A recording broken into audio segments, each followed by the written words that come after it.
Pour beaucoup d'entreprises, le budget numérique, c'est un peu comme un trou noir. On sait que l'argent y entre, mais on a bien du mal à voir ce qui en ressort vraiment. Alors, comment on fait pour transformer cette dépense qui semble infinie en un véritable investissement stratégique? C'est exactement ce qu'on va décortiquer ensemble.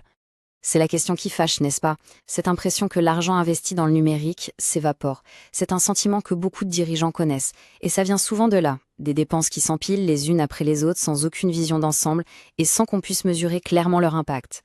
Et c'est tout le paradoxe. On investit à tour de bras dans de nouveaux outils numériques, un CRM par-ci, une plateforme collaborative par-là.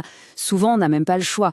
Mais la capacité à dire « Ok, ça nous a rapporté tant », elle ne suit pas du tout. Elle stagne. Bon, commençons par le début. Comment est-ce qu'on en arrive là? Comment cette belle promesse d'efficacité, de productivité que nous vend la digitalisation se transforme petit à petit en un centre de coûts qui semble complètement hors de contrôle? En général, les symptômes sont assez faciles à repérer. Les dépenses sont complètement éparpillées, un peu dans le budget marketing, un peu dans celui des opérations.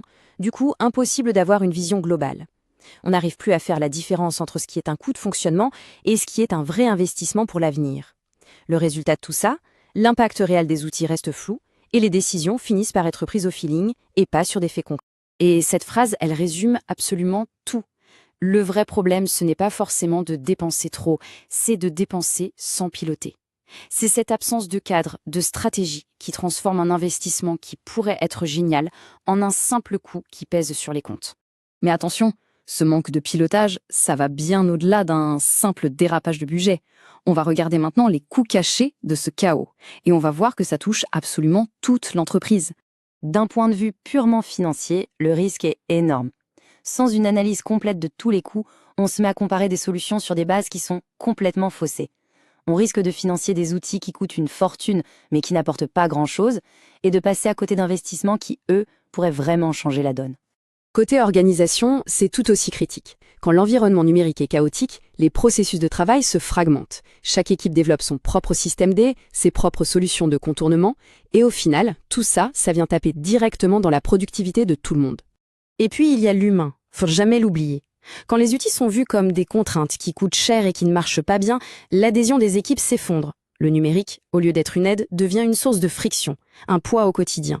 Finalement, tout ça révèle un vrai problème de gouvernance. Qui décide de quoi? Sur la base de quels critères? Si personne n'a de réponse claire à ces questions, c'est toute la stratégie numérique qui perd en crédibilité et en cohérence.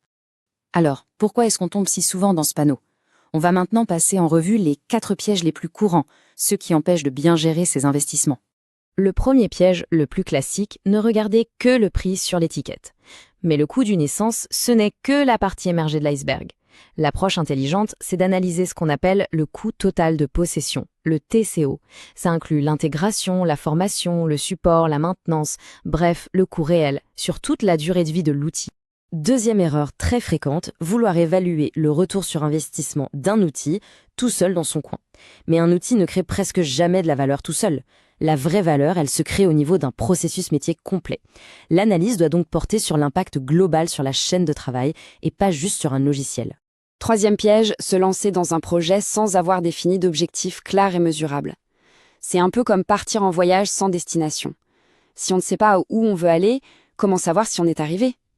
Sans indicateur de succès défini dès le départ, n'importe quelle évaluation du ROI devient subjective. C'est juste une opinion.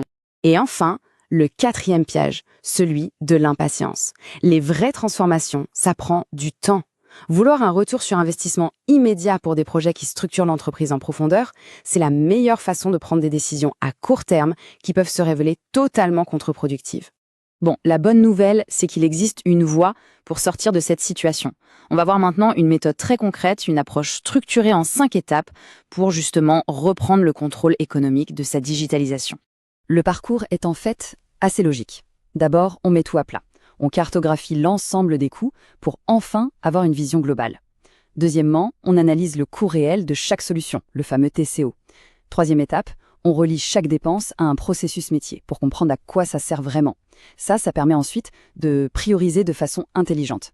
Et enfin, l'étape cruciale, on suit les résultats dans la durée avec des indicateurs simples et clairs. Ok, tout ça c'est bien beau en théorie, mais concrètement dans la vraie vie, ça donne quoi? Regardons un peu comment cette méthode se traduit avec un exemple très parlant. Alors, imaginez la scène, une entreprise de service, 80 collaborateurs. Un cas d'école, Ils ont plein d'outils, ils ont beaucoup investi, mais les performances, elles, ne décollent pas. Les délais de facturation sont à rallonge, la visibilité sur les projets est mauvaise, bref, une situation que beaucoup connaissent. Et là, le changement de cap a été radical. Face à une multiplication d'outils qui faisaient la même chose, l'entreprise a rationalisé, a filtré. Face à une absence totale d'indicateurs, elle a défini des KPI simples et partagés.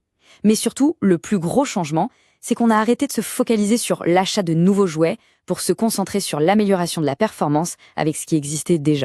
Et là, attention, c'est vraiment la leçon à retenir de cette histoire. Le véritable gain, il n'est pas venu en coupant les coûts à la hache, non. Il est venu en améliorant la performance de manière tangible, mesurable.